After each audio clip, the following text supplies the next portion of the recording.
은혜와 축복이 오늘 예배하는 모든 분들에게 함께 하시기를 주님의 이름으로 축원합니다. 엘리자베스 피로로스라고 하는 정신과 여자 의사분이 계신데 이분이 죽음과 죽어감이라고 하는 제목의 책을 통해서 죽어가고 있는 사람들의 마음에서 일어나고 있는 어떤 현상을 연구를 했어요. 이 연구를 하다 보니까 몇 가지 차이점도 있지만 공통점이 있는 겁니다. 그래서 이분이 책을 많이 내서 이 다잉에 대해서 죽어가는, 특히 이제 여러 가지 이유로 자기가 이제 죽을 때가 얼마 안 남았다 생각하는 사람들의 마음을 연구하다 보니까 특이한 점이 한 가지가 있는 겁니다. 그래서 이제 연구를 해보니까 배치를 5단계를 거치게 돼요. 처음에는 이렇게 막 굉장히 이렇게 분노하고 자기를 이제 나는 죽지 않는다 생각하고 부정하고, 그리고 또 분노하고, 나중에는 이렇게 절망하고 또 슬퍼하다가 나중에는 스스로 이것을 받아들입니다. 삶이라는 것도 죽음과 똑같은 거구나, 이렇게 받아들이는 거예요. 근데 이분이 전 세계에 있는 500명이 넘는 많은 사람들을 이제 연구하면서 그 중에 어떤 연구를 했느냐면은 사람이 반드시 다 죽는데 죽을 것 같는데 살아나는 사람이 있더라는 거예요, 중간에. 이걸 보고 우리 말로는 좀 어렵게 임사체험이라는 말을 씁니다. 분명히 사람이 죽었어요. 장례식을 하려고 도로 깨놨어요. 도로 살아나는 사람들이 굉장히 세계적으로 자주 나타난다는 겁니다. 그래서 이분들을 각 병원에서 물어보니까 죽었다가 죽은 줄 알았는데 의사가 죽었습니다 했는데 그 다음날 다시 살아나는 사람들, 며칠 후에 죽었는데 다시 살아나는 사람들, 이런 사람들을 이제 다 연구를 해봐서 그분들을 다 인터뷰를 한 거예요. 이분이 죽었을 때 기분이 어떠냐, 뭘 받느냐 자꾸 물어보니까 사람들이 이것 봤다고 저것 봤다고 얘기가 많이 하는데 공통점이 있는데, 그 공통점이 뭐냐면 뭔지 다른 세계가 있더라는 거예요. 이게 공통점이에요. 어디를 갔다 왔다 설명하는데, 그래서 사람이 죽고 나면은 죽은 자신의 모습을 자기가 들여다볼 수 있고, 가족들하고 얘기를 하고 싶은데 얘기가 잘 안 되고, 어딘가 많은 사람들이 가는데 자기도 모르게 막 딸려갔는데, 갔더니 어떤 귀한 분을 만나게 됐는데 예수 믿는 사람 알아들어요. 예수님이라는 걸 아는데 예수 믿지 않은 사람들은 모르니까 그게 누군지를 잘 몰라서 누군지를 잘 몰라서 이제 그거를 나중에 와서는 아주 귀한 성인 같은 분이었다 이렇게 말하는 사람도 있고, 여러 이제 체험을 얘기를 한 겁니다. 근데 이것을 종합적으로 다 이렇게 분석해 보는데, 그 중에 다시 살아난 사람들은 네가 다시 여기 올 때가 안 됐으니까 되돌아가라. 그래서 되돌아왔다는 거예요. 이런 공통적인 경험을 가진 사람들이 다 모였는데, 그 사람들에 대해서 Death and Dying이라고 하는 책을 통해 가지고 쭉 설명을 하다 보니까 거기에 이 사람이 뭐라고 썼느냐면, 내가 죽은 사람, 죽었다가 다시 살아난 사람, 죽어가는 사람들을 다 연구해 보니까 이 사람들의 공통점이 사후에, 죽은 이후에 우리가 알지 못하는 새로운 세계가 있다고 하는 것을 알게 되더라는 거예요. 이게 결론이에요. 그래서 이 엘리자베스 큐블러-로스 박사가 만든 이 책의 내용을 가지고 믿음이 없던 사람들이 읽고 믿음을 갖는 경우가 많았어요. 나는 이 세상의 삶이 다고 죽으면 아무것도 아니고 이제 없어지는 줄 알았는데 뭔지 또 새로운 우리가 가야 할 세계가 있구나 하는 것을 많은 사람들이 인정을 하고 이 큐블러-로스의 책을 통해서 예수 믿는 사람도 있고 종교를 가진 사람도 많았다는 거예요. 근데 여러분, 이렇게 과학적으로 열심히 노력하고 연구하고 또 수고했지만 그렇게 해서 깨달은 것뿐만 아니라 우리는 하나님의 말씀인 성경이 이미 우리에게 하나님 앞에 우리가 죽음에 가서 심판받는다는 것을 다 성경이 알려주고 있는 거예요. 그래서 성경 말씀에 보고 믿는 사람보다 보지 않고 믿는 사람이 더 복되다고 말씀하고 있는 것입니다. 오늘도 이런 믿음의 축복이 여러분들에게 함께 하시길 주님의 이름으로 축원합니다. 오늘 성경 말씀은 예수님께서 십자가에 달리실 때에 양쪽에 2명의 강도가 있었는데, 한편 강도가 예수님의 말씀을 통해서 변화받고 구원받았다고 하는 정말 극적인 이야기를 우리에게 전해주고 있습니다. 다 함께 오늘 하나님의 말씀 함께 읽어보도록 하겠습니다. 누가복음 23장 39절에서 43절 말씀 다 함께 한 목소리로 읽어보도록 하겠습니다. 시작. 너희는 행악자 중 하나는 네가 말하는데 내가 그리스도가 아니냐 너와 우리를 구원하라 하되 하나님 그 사람을 꾸짖어 이르되 내가 동일한 정죄를 받고도 하나님을 두려워하지 아니하느냐.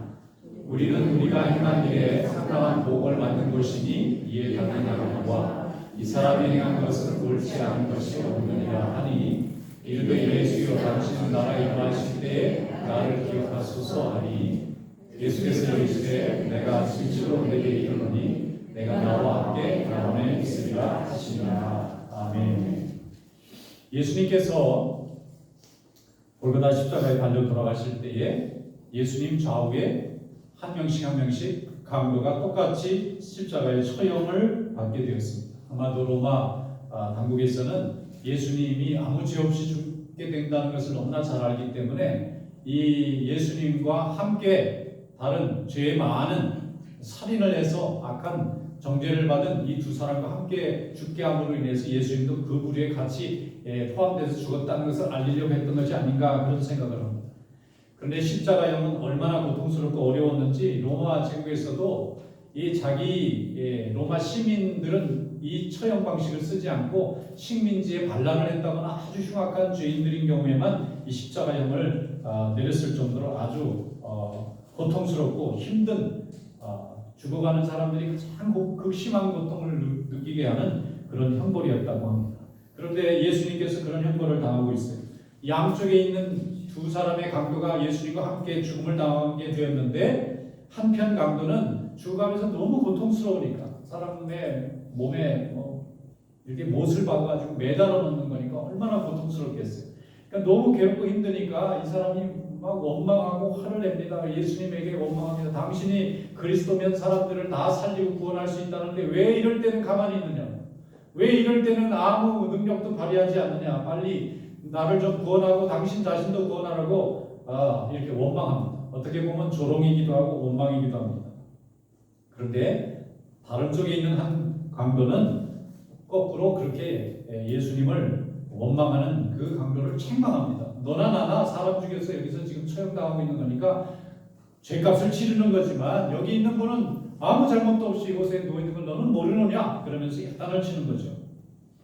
여러분 한쪽에서는 예수님을 같이 죽어가는 처지에 원망하고 저주하고 조롱하고 있는데 다른 쪽에서는 오히려 우리 예수님에게 마음을 열고 예수님 저를 당신의 나라 갈 때 나를 좀 기억해 주십시오. 이렇게 얘기하는 이 상반된 두 결과가 나타나는 것을 볼 때에 우리에게 많은 것을 느끼게 해줍니다. 여러분 하나님 앞에 우리가 구원받는 길은 정말 하나님이 주신 회개의 축복으로 이루어지는 줄 믿습니다. 자기의 죄를 깨닫고 인정하는 자는 내 죄로부터 나를 건져 주실 하나님의 은혜를 사모하게 되는 거예요. 그런데 만약에 한편 강도는 자기가 평생 사는 동안 회개라는 것, 반성이라는 것, 또 자기 잘못을 한번 생각해보는 그런 삶을 살지 않았기 때문에 예수님이라고 하는 구원의 큰 축복의 기회가 옆에 있는데도 불구하고 그런 예수님을 자기의 원망과 자기의 불평의 대상으로만 생각하고 있는 거예요. 회개가 없습니다. 여러분 구원은 회개 속에서 구원이 찾아오는 줄로 믿습니다. 자기의 인생에 대한 잘못을 회개하고 나는 죽을 수밖에 없는 죄인이고 하나님 앞에 큰 죄인으로서 하나님의 영광을 가리는 자라고 하는 고백이 있을 때에 하나님의 구원의 은총을 사모하게 될 줄로 믿습니다. 그래서 구원의 길은 회개의 통로를 통해서 이루어지는 것입니다. 그래서 이 한편 강도는 회개할 줄 모르기 때문에 예수님에 대해서 원망하는 거예요. 자기 자신이 짜증나고 고통스러우니까 남을 원망합니다. 여러분 사람을 원망하는 것도 참 습관이고 버릇인데 어려운 일 힘든 일이 있을 때 위로해 주는 사람이 있는가 하면 어떤 사람은 어렵고 힘들면 남을 자꾸 불평하고 원망하는 사람이 있습니다. 그런데 여러분 우리가 하나님 앞에 회개하고 하나님 앞에 은혜를 구하면 하나님이 새로운 길과 축복의 길을 열어주시지만 하나님 앞에 감사하지 못하고 하나님 앞에 또 은혜를 구하지 않고 내 자신의 형편에 대한 것을 남의 탓만 하기를 원하는 사람들은 아무런 구원의 길과 축복의 통로가 열리지 않은 것입니다. 여러분 하나님 앞에 날마다 구하시고 은혜를 사모하는 성도가 될 수 있기를 축원합니다. 죄가 죄를 인식하지 못하는 사람에게는 구원의 축복과 십자가의 은혜가 내게는 아무 상관이 없는 것입니다. 죄를 죄로 인정하지 않으면 심판도 구원도 아무 쓸모가 없게 되는 거예요. 하나님의 은혜도 아무런 필요가 없게 되는 것입니다.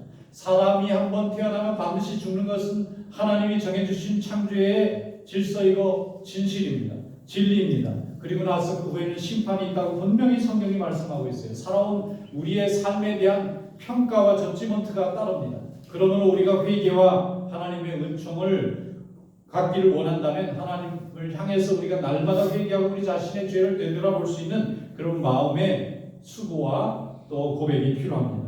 여러분, 죽을 것 같이 고통스러운 이 순간이라는 것은 모든 사람에게 다 평등하게 있는 것입니다. 인간의 육신을 가지고 이 땅을 사는 사람이라면 기쁘고 즐겁고 행복한 순간도 있지만 두렵고 무섭고 절망스럽고 고통스러운 순간은 누구에게나 다 찾아옵니다.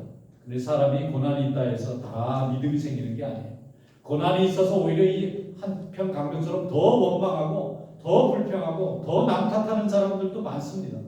그런데 고난이 오히려 하나님에게 은혜를 구하는 기회가 되고 우리의 죄를 되돌아보고 회개하는 기회가 되고 하나님 앞에 나와서 하나님의 은혜 안에서 거듭나는 기회가 되는 것은 정말 축복입니다. 아멘. 오늘 이런 축복이 하나님께서 우리에게 주신 줄로 믿습니다. 아멘. 세상에 회개를 모르는 사람들의 마음속에는 이 세상의 땅에 있는 것만 소망을 하기 때문에 그렇습니다. 이 세상에 있는 모든 것이 소망이에요. 하나님 나라에 대한 소망이 없습니다. 고통의 순간이 와도 이 땅에서 어떻게 하면 더 나의 인생을 연장시키고 내가 가지고 있는 이 모든 것을 더 이어갈 수 있을까만 생각하고 있습니다. 그래서 고통의 순간에 하나님을 의지하지 않는 것입니다. 우리는 하나님의 자녀로 죄가 무엇인지 알고 하나님의 은혜가 무엇인지를 알게 되었습니다. 그래서 고난과 고통이 찾아오면 우리는 하나님의 자녀로 회개하게 되고 구원의 은총을 사모하게 되고 죄의 모습을 보게 되고 하나님 앞에 나오게 될 줄로 믿습니다. 우리에게는 이 땅에만 있는 것이 아니라 하나님의 나라를 향하고 있기 때문입니다. 하나님의 나라를 보면 우리의 모든 것도 하나님께서 다 지으시고 인도하신 것을 보게 됩니다. 그래서 우리는 회개할 수 있게 되고 또 구원의 은총을 사모하게 되고 하나님이신 위로와 은혜를 보게 되는 거예요. 그래서 기쁠 때나 슬플 때나 성도는 항상 감사하고 기도하고 찬양을 드리면서 하나님과 함께 동행하는 것을 최고의 기쁨과 영광으로 누리게 되는 줄로 믿습니다. 그것을 깨달은 이 다른 편 강도가 오늘 42절에 보면 이렇게 말하고 있지 않습니까? 예수님, 당신의 나라에 임하실 때에 나를 기억해 주시옵소서. 주님의 나라에 가실 때 저도 좀 데려가십시오. 기억해 달라는 뜻이 뭡니까? 나도 좀 같이 데리고 가달라는 거 아닙니까? 사람을 죽이면서까지 이 땅에서 자기가 원하는 대로 자기 기분대로 자기 소원대로 살았던 이 사람이 이제 주님이 바로 옆에 계실 때에 한편 강도는 이분을 누군지도 알지 못하고 원망하고 불평의 대상으로 삼았지만 이 사람은 깨달았어요. 이분을 통해서만 하나님 나라에 갈 수 있다는 것을 알게 되었습니다. 그래서 그분을 향해서 마음을 열고 주님의 나라에 임하실 때에 저도 기억해달라고 구하고 있는 것입니다. 이렇게 간절히 구하고 있을 때에 그는 그 마음에 이미 회개의 마음이 들어오게 된 것입니다. 41절 말씀에 보면 이렇게 표현되어 있어요. 우리는 우리가 행한 일에 상당한 보응을 받는 것이니 이게 당연하거니와 우리는 우리가 죄 지은 것에 대한 죄값을 치르고 있는 것이기 때문에 당연하지만 이분은 옳지 않은 일을 하는 것이 없느니라. 이분이 하는 일은 모두 다 옳고 바른 일을 하셨다. 자기의 지은 죄에 대해서 그 죄값을 치르는 것을 당연하게 받아들였다는 것은 이미 이 죄수가 이 한편 강도가 회개의 역사가 이루어진 것입니다. 그 짧은 순간에 예수님이 십자가에 달려서 그에게 무슨 말씀을 가르칠 기회나 시간이 있었겠습니까? 그 고통 중에서 오직 하나님 아버지만 바라보고 부르짖는 모습에는 보여주신 적이 없는데도 불구하고 이 강도의 마음속에 하나님의 구원의 은총이 임하게 되니까 그는 자신의 죄가 무엇인지 깨닫게 되고 인정하게 되고 하나님 앞에 구원으로부터 하나님의 은혜를 사모하게 된 것입니다. 그런데 다른 쪽 이 믿음이 없는 강도는 그 죽어가는 순간에도 남 탓하기 정신없어요. 죽어가면서도 남에게 무엇을 배우려고 하는 마음이 없고 남에게 무엇을 얻으려는 마음이 없고 오직 자기의 고통을 대신 누가 좀 화풀이 대상이 있으면 좋겠다는 마음으로 예수님에게만 퍼붓고 원망하고 조롱하고 불평하고 있는 것입니다. 그러면서 자기의 생명이 끊어져 가는 거예요. 여러분, 죽어가는 순간조차도 하나님이 없는 자에게는 고통의 순간일 수밖에 없습니다. 그러나 죽음의 순간, 고통의 가장 절망적인 그 순간에 하나님을 향한 믿음과 하나님을 향해서 시선이 가 있다면 그 순간은 은혜의 순간이 되고 구원의 순간이 되고 축복의 순간이 될 줄로 믿습니다. 그래서 믿음은 선물과도 같아요. 우리가 다 노력해서 얻을 수 있는 것 같지만 그렇지 않습니다. 하나님이 우리에게 특별히 주신 것이 아니면 믿음이 생겨날 수가 없어요. 하나님 앞에 우리가 선택받고 하나님의 자녀가 된 것, 이것이 얼마나 큰 축복인지 모릅니다. 예레미야는 눈물을 흘리면서 말씀을 전한 선지자로 유명합니다. 그는 하나님의 살아계심을 몸으로 체험했고 그가 살아있는 동안에 자기의 나라인 유대라는 나라가 멸망당하고 포로로 다 잡혀가는 것을 다 보게 되었어요. 하나님을 그렇게 열심히 믿었는데 왜 나라가 망합니까? 내가 하나님 말씀을 그렇게 열심히 전했는데 왜 하나님은 우리에게 회복을 주지 않습니까? 라고 원망한 것이 아니라 나라가 망하고 백성들이 포로로 잡혀가는 그 순간을 목격하면서 오히려 하나님을 향한 더 강한 믿음과 헌신과 확신을 갖게 되었습니다. 여러분, 하나님 앞에 어떤 환난 가운데서도 더욱 우리의 믿음이 강건해질 때 하나님의 은혜가 우리와 함께하고 있는 줄로 믿습니다. 사도 바울은 복음을 전하면서 많은 박해와 멸시와 조롱과 고통을 많이 받았습니다. 그런데 그가 그 어려움과 고통으로 인해서 믿음이 약해지거나 또 절망하거나 세상으로 돌아간 것이 아닙니다. 오히려 더 열심히 죄와 싸워 이기고 세상과 싸워 이기면서 하나님의 복음의 말씀이 땅끝까지 증거되는 일에 열심으로 헌신하면서 살았습니다. 그러므로 참으로 믿는 자는 고난이나 박해나 죽음조차도 하나님과의 관계를 끊고 멀리하는 환경이 되는 것이 아니라 오히려 더 가까이 하고 굳건하게 되고 강건하게 하는 기회가 될 줄로 믿습니다. 하나님이 주신 위로만으로 우리는 주님 앞에 하나님의 자녀로 강건한 삶을 살기 부족함이 없는 것입니다. 고린도후서 1장 4절에 말씀하기를 우리의 모든 환난 중에서 우리를 위로하사 우리로 하여금 하나님께 받은 위로로서 모든 환난 중에 있는 자들을 능히 위로하게 하시는 이시로라고 말씀했습니다. 하나님은 우리를 위로하십니다. 우리 연약함을 아십니다. 세상의 악한 것을 아십니다. 그래서 우리를 말씀을 통해서 성령을 통해서 위로하시는 것입니다. 우리 성도는 환난을 당하거나 낙심하거나 절망하지 않습니다. 왜냐하면 주님께서 환난 중에 도리어 우리를 더 강건하게 해주시고 이전에 느껴보지 못한 주님의 위로를 우리가 맛보게 될 수 있게 되기 때문입니다. 더욱 주님과 가까이 가는 기회가 되기 때문입니다. 주님께서 우리에게 믿음을 부어주시면 성도는 어떤 상황에서도 하나님을 찬양하고 영광 돌리게 됩니다. 믿음을 가진 한편 강건은 마지막 숨이 남는 그 순간에 주님을 믿고 천국에 함께 가는 은혜를 얻었습니다. 예수님을 처형한 사람이나 예수님을 넘겨준 사람이나 예수님을 구경한 사람 아무도 이런 하나님의 은혜를 경험하지 못했는데 함께 죽음의 고통 가운데 있는 이 한편 강도가 하나님의 은혜를 맛보는 그런 주인공이 되었습니다. 예수여 당신의 나라에 임하실 때에 나를 기억하소서라는 이 고백이 구원의 시기는 따로 있지 아니하고 어느 때든지 믿고 고백하는 그 순간이 바로 천국의 순간이 된다는 것을 우리에게 알려주고 있습니다. 오늘 본문 말씀인 누가복음 23장 43절이 주님이 우리를 구원하시고 또 주님을 사모하는 우리 모든 성도가 반드시 들을 수 있는 귀한 말씀이 될 수 있기를 축원합니다. 43절 말씀에 예수께서 이르시되 내가 진실로 내게 이르노니 오늘 내가 나와 함께 낙원에 있으리라 하시니라고 말씀했습니다. 이 고백을 하는 자에게 네가 나와 오늘 낙원에 함께 있을 거라고 말씀했습니다. 오늘도 이 하나님의 말씀이 여러분의 심령에 들려줄 수 있기를 주님의 이름으로 축원합니다.